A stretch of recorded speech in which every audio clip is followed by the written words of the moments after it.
Welcome to series Life in Christ.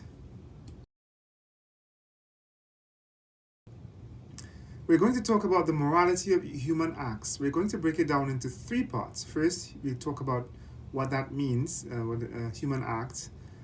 Then we'll talk about sources of morality. Be careful with that word a bit because it can be misunderstood. Sources of morality.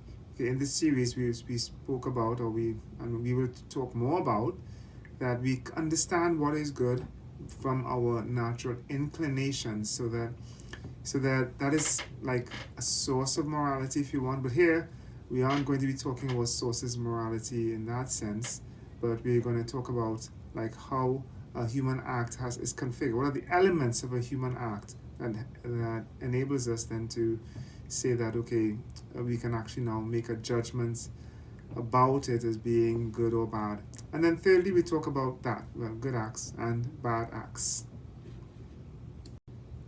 Human acts. Man is a moral subject or being because he has freedom that makes him the owner of his own acts. That is, he can perform or she can perform them freely after judgment of conscience. Okay, so which we spoke about. And therefore, they can be morally qualified as good or bad. A person can choose to follow a judgment of conscience that is true and certain, or they can choose not to. Okay, so then that's why we say that man is a moral subject. So human acts are those that proceed from the deliberate will of man. So that is knowing and freely wanting what he does after, as we said, some deliberation. Therefore, a human or a free act is one that is born of the will, instructed by the intelligence, okay, that weighs things in conscience. Only human acts can be attributed to man. It's because he's capable of accounting for his actions or not. So that, okay, let's suppose a dog, a neighbor's dog is like jumps at you or maybe bites you, right? You will be angry with the dog, but you'll be more angry with the owner, right? Because the dog wasn't properly restrained. Okay, you can't really be angry for a long time with the dog because the dogs they cannot carry out human acts. They're not responsible for them.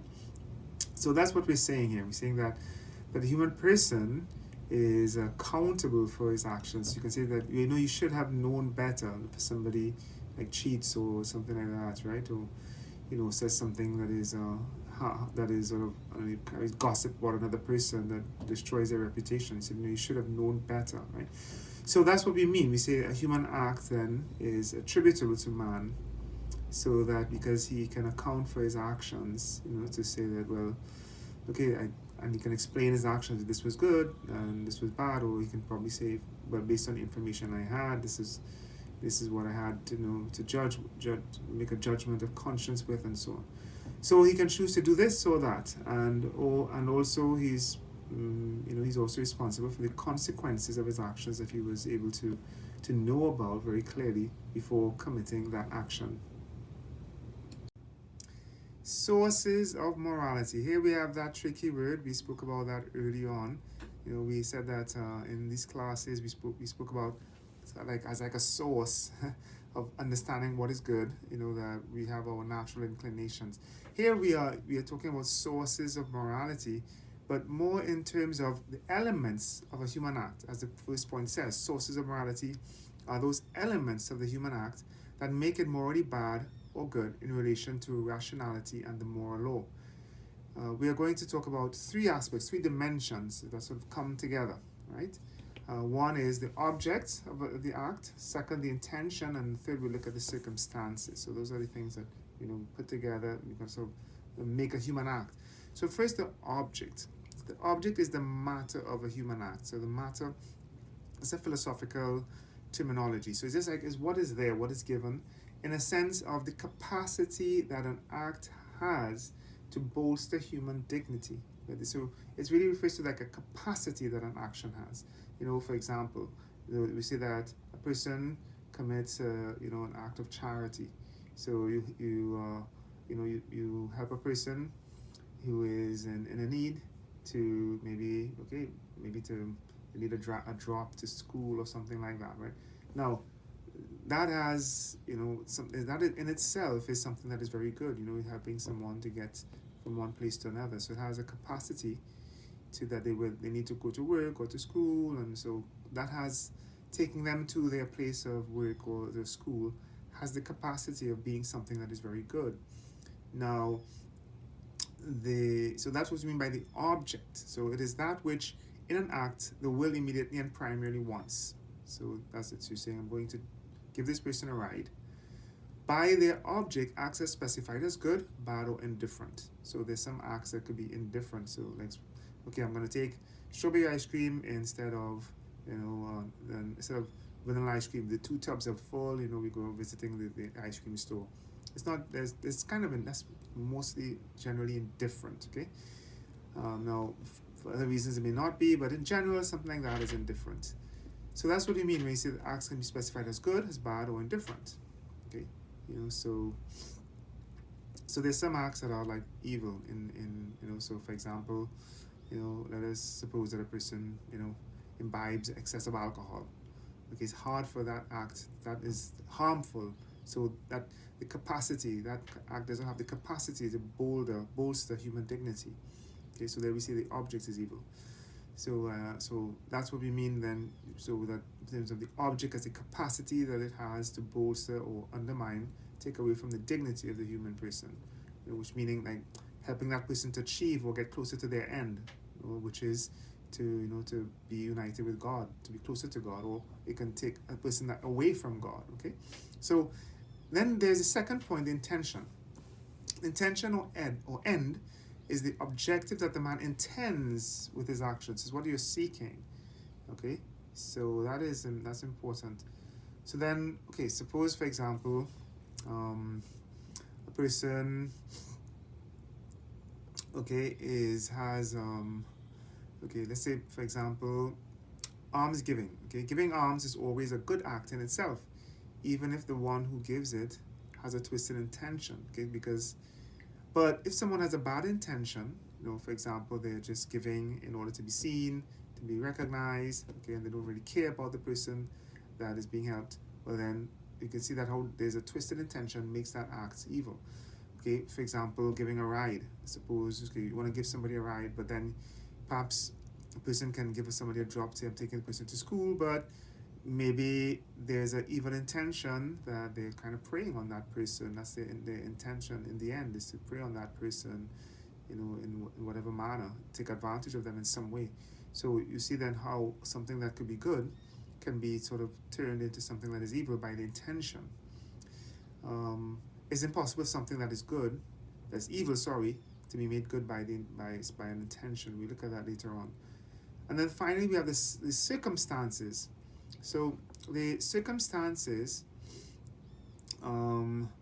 so that the circumstances are the secondary elements of a moral act, such as the place, quantity, the state of the subject, time, company, mode, instrument, and also including the consequences. Okay, so they contribute to aggravating or diminishing the moral goodness or malice of human acts.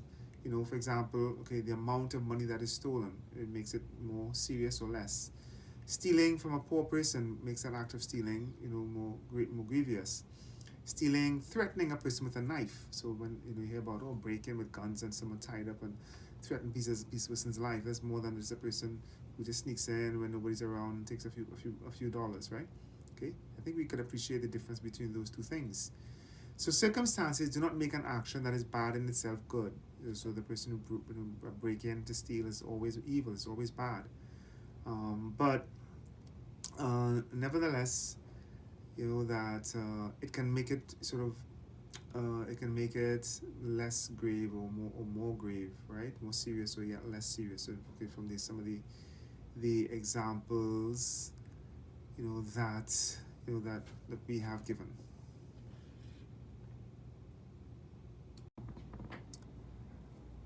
Good and bad acts. We're going to bring together what we've been talking about into a table. Object, intention, moral qualification. You may say, what about circumstances? Okay, the circumstances increase or lessen the goodness or gravity of an act, but it does not change its intrinsic nature, right, as good or evil. Okay, so here we have first a good object, good intention. So the example we gave was giving somebody a drop. You can do it out of a neighborly gesture, out of solidarity. That is, so then the moral qualification is good, and that feeds my conscience telling me that I should do that. We can have an object that is good but a bad intention. So sometimes a person could be doing person favors to just want to manipulate them or put them in a position where they owe them a lot of things or to control them, let's say. And then, okay, so I am aware of my intention, so I can know that I'm doing something that, okay, people may perceive as good, but that my intention is evil. So that feeds my conscience. I know that I'm doing something that is bad, and my conscience, if it works well, should tell me you should not do this. Now, there's a case where you have an object that is bad and a good intention. So that is the classical case where the end does not justify the means. So you're doing something bad, but you have a good intention. So let's suppose, and it might be a silly example, but a person can say, well, I want to do well on my exams, but as their intention is to do well or to help somebody to do well on an exam, but the object is that they're helping them to cheat. Okay, so that they're doing something that is wrong, or maybe so that they manipulate the system in their favor because they want to get some, we want to graduate. I want to graduate. Okay, that's something that is good, but you can't do a wrong thing to get to graduate. So you can't cheat or just tell lies because for something like that, right? So we can have a good intention for something, but then if the object is bad, my conscience will tell me that, hey, you're doing something bad, even though what you're trying to attain, the intention is it might be good, then but however that we have to understand that qualification, what feeds my conscience will have to tell me that this is something that is bad. Okay, there are several things like that in the media now, and okay, I'll leave that for the last slide where I'm going to invite you to do a little exercise, a little thinking about what we call consequentialism. So then the last scenario where there's a bad object and a bad intention, well, that's very clear, right? So you do something bad and it is with a bad intention, well then obviously that is bad. Okay, so a person, like let's say a break-in, you steal, and the intention, is to, sometimes it could be even malicious, that you want to do harm to another person because of whatever reason you're jealous of that person, so that you want to bring them down, or you speak evil about someone just to bring them down just because of that, out of envy, jealousy, well, that is a bad object, bad intention. Well, that's obviously bad. So these are the scenarios, okay, that emerge from our discussion about good and bad acts. Case study, consequentialism. That's a big word. Consequentialism is an ethical theory that judges whether or not something is right by what its consequences are. For instance, most people would agree that lying is wrong, but if telling a lie helps to keep someone away from danger, consequentialism says it would be a good thing to do, right? So that, okay, for example, you can lie about saying where someone is, because it would keep that person from being bothered. Okay, the example what we just read says away from danger, but you can say that from discomfort as well. So that you can lie so that the person will not be bothered or interrupted or whatever. So that consequentialism will say that would be a good thing to do. Now, two examples of consequentialism are utilitarianism and hedonism. Utilitarianism judges consequences by this criteria. It says the greatest good for the greatest number. The greatest good for the greatest number. Right? So once you fulfill that criteria, it says then that that's something that is good. Okay, so you can see that there's something wrong with that. Hedonism, on the other hand, says something is good if the consequence produces pleasure or avoids pain. So it's consequentialism. It's not just for the greatest good for the greatest number, but they're just looking at pleasure or pain. So in other words, these are measures for sort of measuring criteria for measuring consequences. Both of them. That's why we say that they are kinds of consequentialism. Consequentialism is sometimes criticized because it can be difficult or even impossible to know what the result of an action will be ahead of time.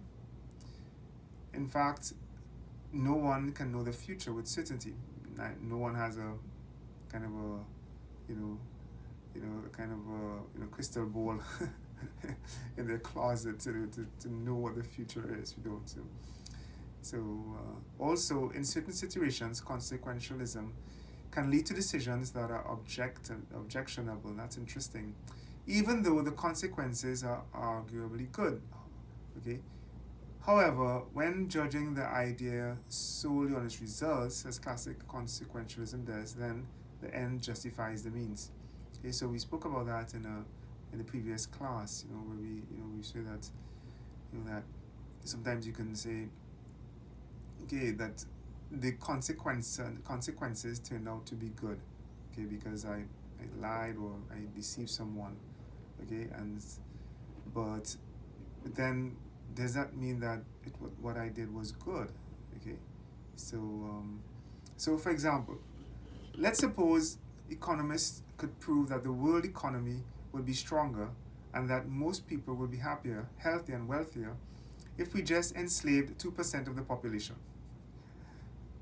Although the majority of people would benefit from this idea, most would now. Would you agree to it? To that? Why not? Okay, think about that. Go out for coffee with a friend to discuss if the end can ever justify the means, and how that applies to many contested moral issues in society today, like, for example, abortion, and euthanasia.